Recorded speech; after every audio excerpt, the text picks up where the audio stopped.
ya banyak sekali orang tuh cenderung menggunakan logika daripada hatinya. Karena terlalu sering menggunakan logika, akhirnya hatinya, aktivasi hatinya semakin lama semakin menurun, melemah. Nah untuk itu dicas, diaktifkan, atau istilahnya saya itu dicas, ya pakai tadi. Siap hati pasien.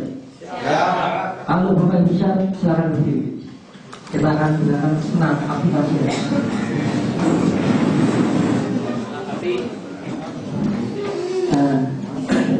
Keluar dari tempat duduk ya, silakan masuk. Tetap semangat ya. Siap ya, nggak ada yang sakit. Alhamdulillah ya, oke. Kalau sakit silakan istirahat dulu, karena mungkin efeknya agak pusing atau mungkin bisa mual-mual atau utama karena tidak terbiasa. Ya. Kita akan melakukan beberapa gerakan, ya. Mungkin sekitar 4 gerakan. Setiap gerakan ini akan sangat mempengaruhi energi otak maupun energi hati kita, perasaan kita. Tapi sebelum kita mulai mengaktifasi hati, saya punya satu salam, namanya salam kesadaran. Apabila saya nanti bertanya bagaimana kabar kepalanya, jawabannya sadar, sadar, sadar, di atas jawabannya.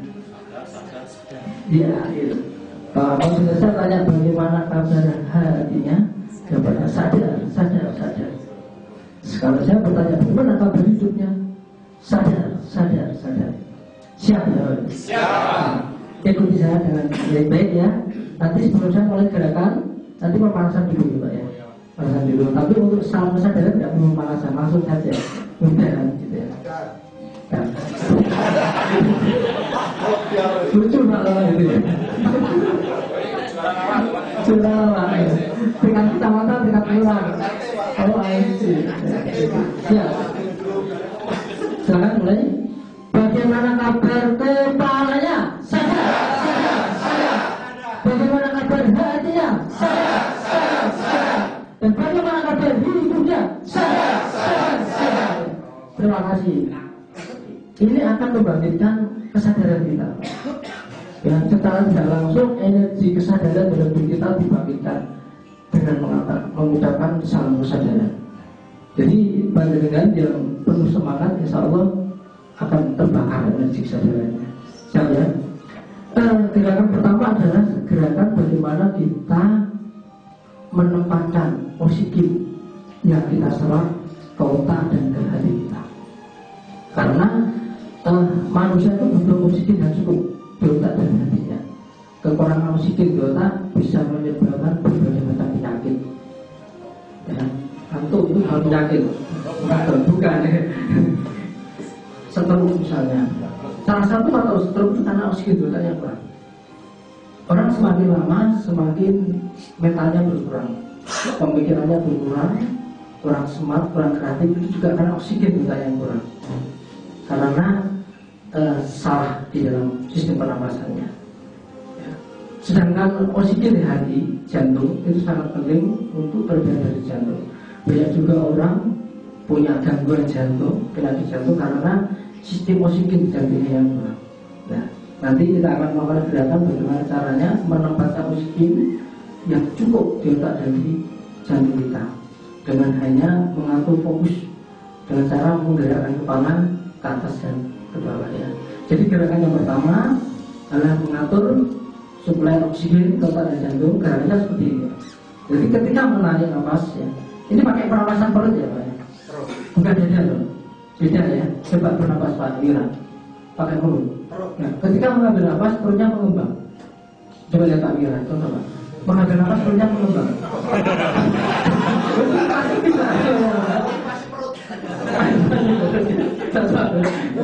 Jadi gini, ketika mengambil nafas perutnya mengembang. Ambil nafas. Ketika membuang nafas perutnya mengembang. Ini pernapasan yang benar. Karena terlalu banyak masalah, akhirnya kita ganti pernapasan di sini, pernapasan dada.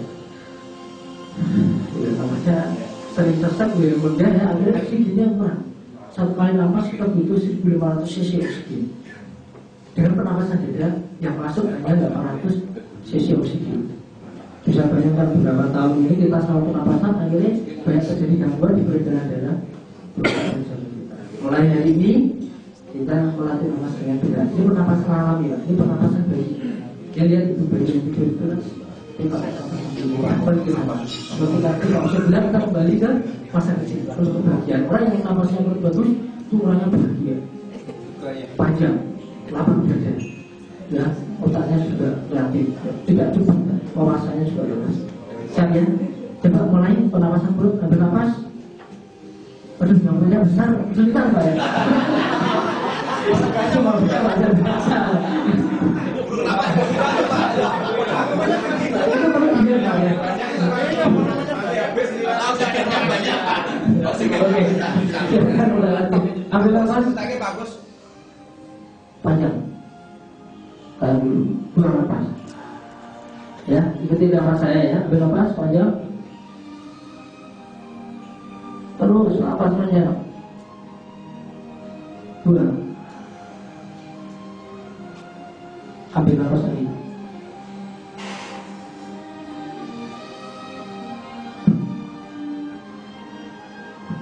Buang. Lembut ya, boleh pakai hidung atau pakai mulut. Tapi kalau pakai mulut, kasihan yang sambil lagi bisa. Ya, sudah dimengerti, sudah dipahami, sudah bisa. Siapa yang merasa kesulitan dengan nafas perut? Semua siap oke ready ya? Ya. Gerakan pertama adalah dengan menggerakkan kepala ke atas dan ke bawah. Ketika mengambil nafas ya, tangannya nanti posisi seperti ini. Saya kasih contoh dulu. Ketika mengambil nafas, kepalanya naik. Ini fokus ke otak. Jadi oksigen ini benar-benar masuk ke otak. Fokus ke otak dirasakan. Tahan 1, 2, 3, buang nafas. Kita fokus mundur sedikit arah ke jantung. Ini fokus oksigen. Nah, ini gerakan yang pertama. Tidak apa-apa. Untuk lebih menghayati kita terpejam di antara dua alis. Di sini Pak. Iya, letakkan di sini Pak. Ini kanannya. Ya, kanannya sama. Ya, ya. Sama jantung. Sama jantung ya. Gerakan yang pertama, paham ya, Bapak?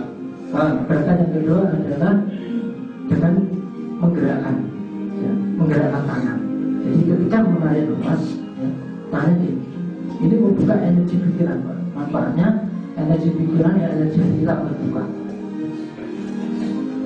Ada nafas, ya, langsung ditaruh di sini, Pak. Kenapa di sini? Karena di sini ada simbol pikiran. Nah, dalam pengeluaran harfiah ya, di sana ini ada simbol pikiran. Simbol. Jadi ini ada simbol di mana ini mengatur semua pikiran-pikiran kita. Maka tanya diletakkan pas di sini. Ya. Ketika buang nafas, ya ini ditahan 1, 2, 3, buang nafas, putar ya, letakkan tangan di pas dada kita, tengah ya, tengah ini.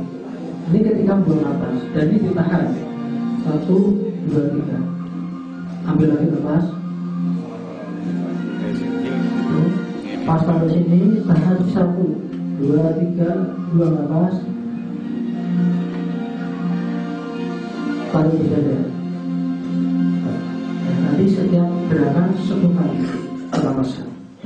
Gerakan yang ketiga adalah dengan mengangkat tangan. Gerakan yang ketiga, ambil nafas sambil jinjit ya, tahan 1, 2, 3, buang nafas. Turun 1, 2, 3, ambil nafas. Jinjit, tahan 1, 2, 3, buang nafas. Turun 1, 2, 3, ulangi sampai 10 kali. Kemudian gerakan yang keempat adalah dengan membungkuk. Bungkuk ya, membungkuk ya. Ambil nafas. Langsung 1, 2, 3, buang nafas. Taruh ya. Angkat kepala. Tarikan. Itu kan menarik tulang belakang. Jadi energi jiwa itu disimpan di tulang ekor, salurannya dan tulang belakang. Ketika kita menarik itu, maka semua saraf di tulang belakang akan normal sehingga energinya lancar. Jadi energi dan sumbernya akan naik sampai ke mahkota kita. dalam tulang belakang itu ada dua saluran ya, awas yang ini. Apabila saluran ini menjadi lancar maka seimbang, tidak mudah kedinginan, tidak mudah kepanasan, tidak mudah goyang. Kenapa orang sakit? Karena nggak seimbang energi. Sistem saraf umumnya nggak seimbang, sehingga dia sering kedinginan, sering panas. Anak-anak yang sering panas itu karena nggak seimbang energinya. Gitu ya. Apa dasarnya? Siap ya? Ya. Kita mulai. Itu Bapak ada maju Pak Dwi. Saya katakan kalau motor ini tadi harus Pak. Kita rasakan energi ini terserah.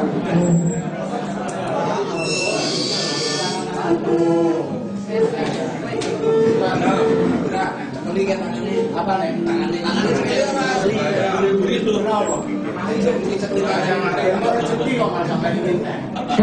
Ready ya? Ready. Ya. Tahan dibuka. Ambil nafas. Rasakan oksigen di otak. Tahan. 1, 2, 3. Buang nafas. Fokus ke jantung. 1, 2, 3. Ambil nafas. Rasakan 1, 2, 3. Buang nafas. Duduk ke jantung. 1, 2, 3. Ambil nafas. 1, 2, 3. Buang nafas. 1, 2, 3. Ambil nafas. 1, 2, 3. Buang nafas. Fokus ke jantung. 1, 2, 3. Ambil nafas.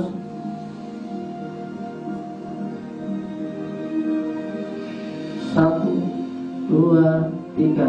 Buang nafas. Tahan. 1, 2, 3. Ambil nafas. Tahan. 1, 2, 3. Buang nafas.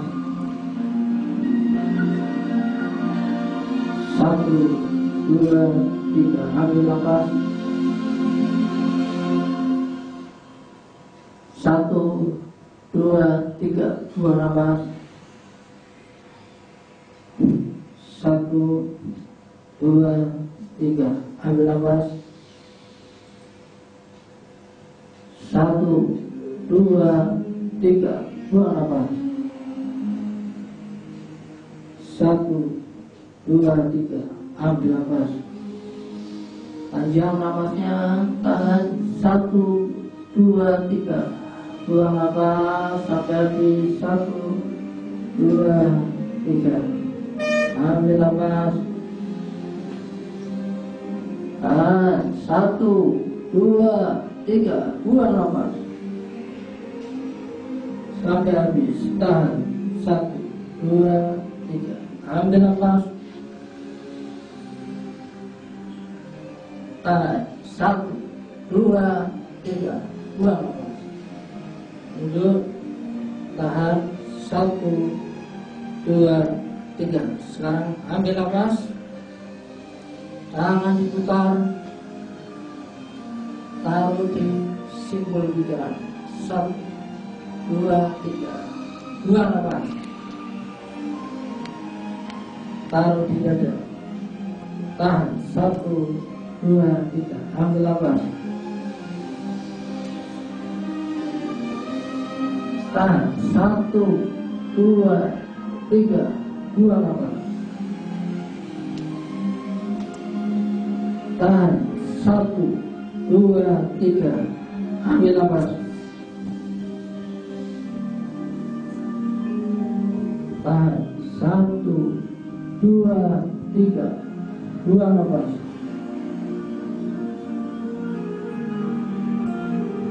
Tahan. 1, 2, 3. Ambil nafas.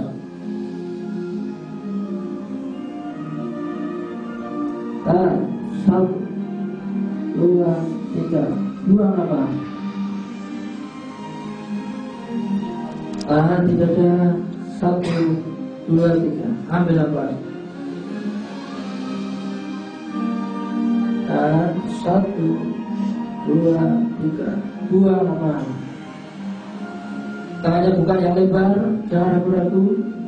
Tahan satu, dua, tiga. Ambil nafas. Tarik semua oksigen masuk. Taruh di simbol pikiran. Satu, dua, tiga. Buang nafas. Lepaskan oksigen dan tarik lagi ke jantung. Tahan satu, dua, tiga. Ambil nafas. Tarik oksigen. Simpan di simbol pikiran. Tahan satu, dua, tiga. Buang nafas. Tarik oksigen. Simpan di jantung. Tahan satu, dua, tiga. Ambil nafas. Tahan satu, dua, tiga. Buang nafas. Tahan satu, dua, tiga. Sekarang ambil nafas. Tangan diangkat ke atas. Tunjuk. Tahan satu, dua, tiga. Buang nafas. Naik. Satu, dua, tiga. Ambil nafas. Tahan satu, dua, tiga. Buang nafas. Tahan satu, dua, tiga. Ambil nafas. Tahan satu, dua, tiga. Buang nafas. Tahan satu, dua, tiga. Ambil nafas. Tahan satu, dua, tiga. Buang nafas. Tahan satu, dua, tiga. Ambil nafas. Tahan satu, dua, tiga. Buang nafas. Tahan satu, dua, tiga. Ambil nafas.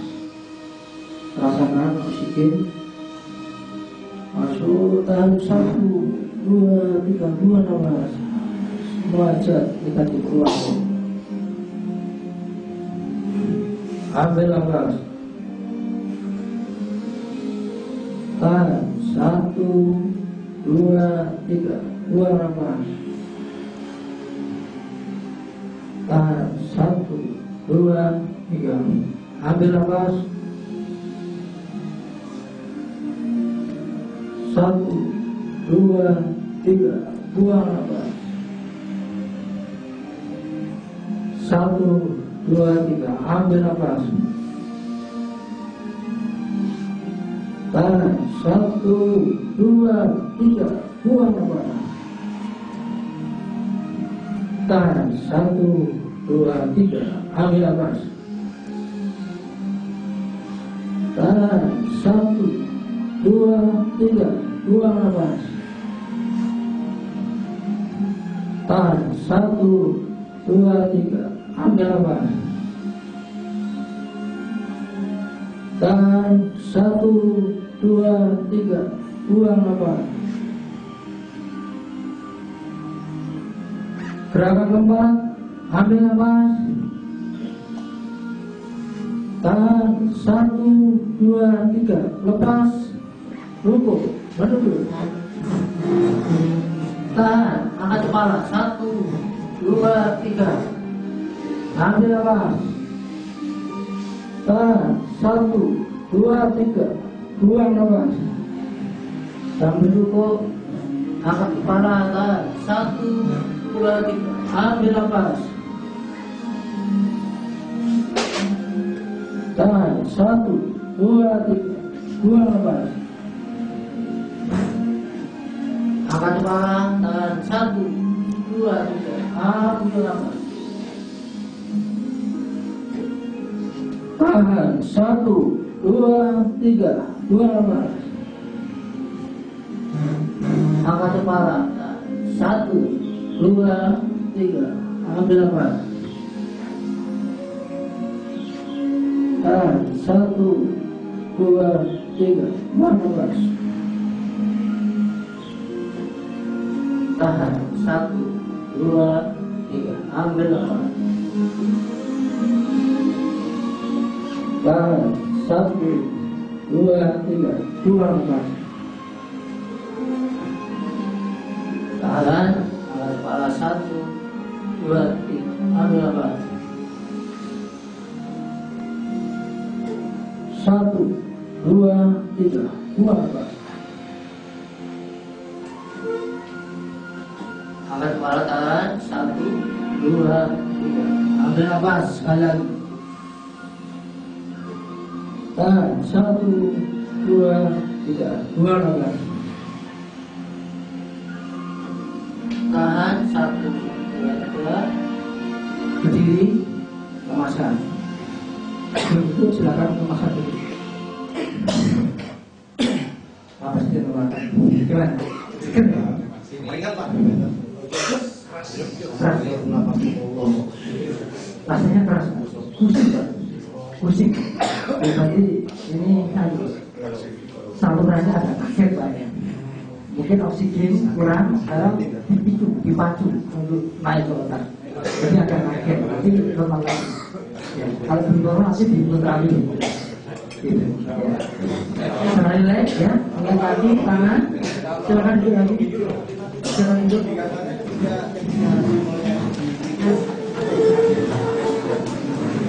Tapi merasa kalau buka, rasa ada di sini. Rasanya sejuk. Seperti apa ya? Bimbing-bimbing. Iya. Tapi saya terasa ada itu sekarang. Yang jelas rasanya itu seperti sekarang. Karena semua oksigen normal di otak dan jantung kita. Ya. Terlihat nih. Kalau bisa ini dilakukan lompat langsung. Bagi dulu. Beliau berhasil. Tidak dimaksa satu harinya. Nanti pulang ke rumah, anak itu tidak akan. Oh, nanti yang anak di mama ya. Karena mereka ini belum berdua. Insya Allah nanti akan siap. Akan lalu saya.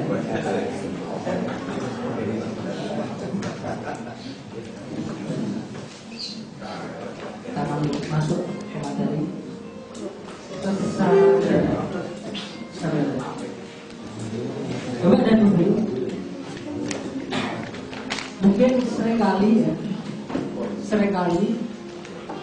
kita mengatakan istilah kesadaran itu tidak asing. Saya yakin tidak asing.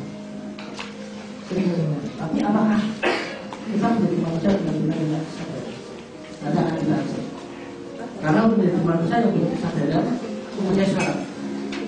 Harus tahu kerja kesadaran dan tahu sistem kesadaran. Definisi kesadaran itu banyak. Saya yakin panjenengan punya definisi kesadaran. Ada. Tetapi dalam ilmu ilmiah kesadaran itu seperti lampu. Ketika lampu itu menyala, maka dia itu sadar. Tapi ketika lampu itu mati, jadi tidak sadar. Sama. Ketika otak kita hidup, ketika otak kita berpikir, berkreasi, kita sadar. Tapi ketika otak kita istirahat, tidur juga, tidak sadar. Lalu bagaimana dengan kesadaran hati?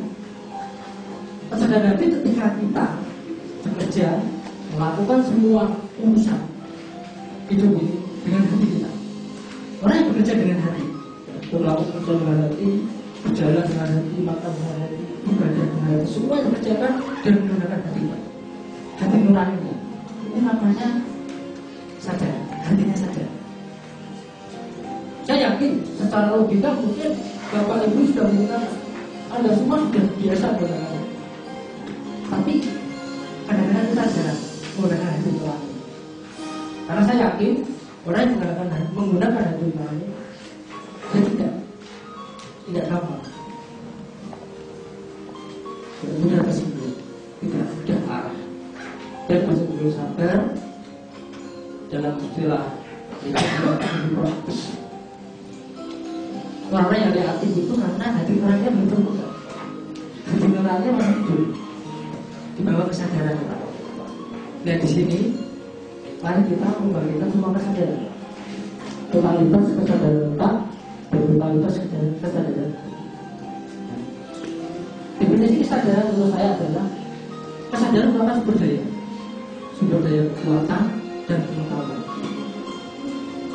Pengetahuan tanpa kesadaran hanya ilmu yang menghiasi kepala. Kenapa banyak orang masuk penjara padahal mereka itu bilangnya tinggi? Ya kan? Ada yang sadar. Asal S2 sih, bukan profesor. Bahkan suara ahli agama pun sudah masuk penjara. Mereka pintar. Otaknya mampu memahami, tetapi hatinya tidak mampu menjalankan. Ini adalah perbedaan antara kesadaran.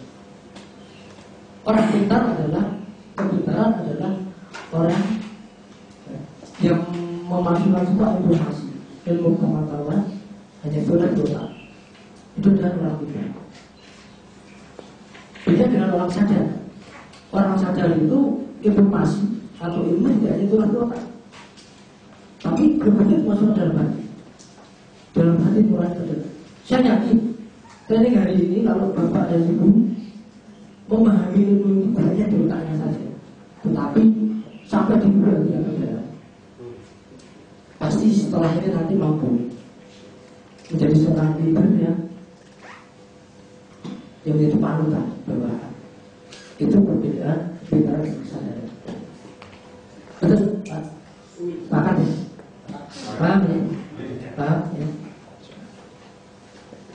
Seorang leader adalah orang yang wataknya, kepribadiannya. Ini Bapak level 3 ya? Jadi banyak bawaan kan? Tingkatannya apa ya? Section. Saya tanya supervisor tadi ya gitu ya. Seorang leader itu menjadi panutan. Leader itu semua tukang laku, wataknya, karakternya, ilmu dan keterampilannya diikuti oleh bawah. Jadi tanpa disuruh bawah itu ngikuti. Sekali kita ngomong A, besok bawah sudah menjalankan sesuai dengan aturan. Tanpa harus disuruh lagi. Tidak bawah menjalankan pekerjaan karena ada proses data. Ada tentang bahwa ada langsung wah itu ada Pak Adi dan enggak seperti itu. Seorang leader tanpa ada Pak Adi atau tidak bawahnya akan itu. Instruksi yang diberikan Pak Adi kepada mereka dikerjakan tanpa harus disuruh. Dan seorang leader itu memiliki karakter yang kuat, harus mempunyai hati yang kuat, energi harus besar. Karena dia menjadi manusia proaktif yang memberikan warna, bukan diwarnai. Jadi kalau ada lagu yang menjengkelkan, jadi menjengkel itu berarti kita mesti diwarnai. Kita mesti aktif, terpengaruh, termasuk terbawa oleh lingkaran pengaruh dari bawah kita. Ketika anak buah sedang malas, dari kita benar-benar bersemangat. Jadi kriteria seorang leader adalah satu, dia mampu memotivasi bawahannya. Mampu. Jadi bawahnya sudah loyo-loyo, dia mampu memberi semangat, membangkitkan daya kerja, sehingga dia bekerja secara optimal dan maksimal. Itu cirinya seorang leader mampu melakukan itu. Yang kedua adalah mampu mempengaruhi. Mempengaruhi dia membawa pengaruh yang besar.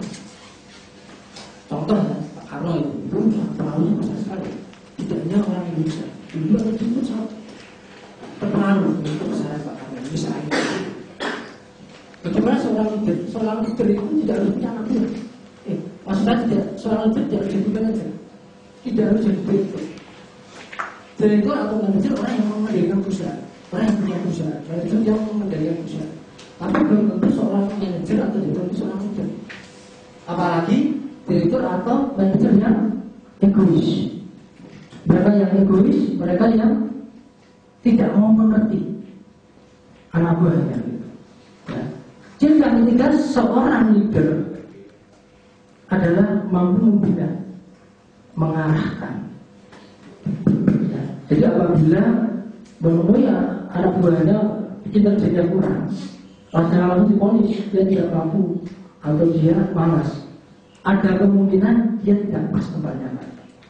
Seorang leader harus mampu melihat, ini anak buah saya kok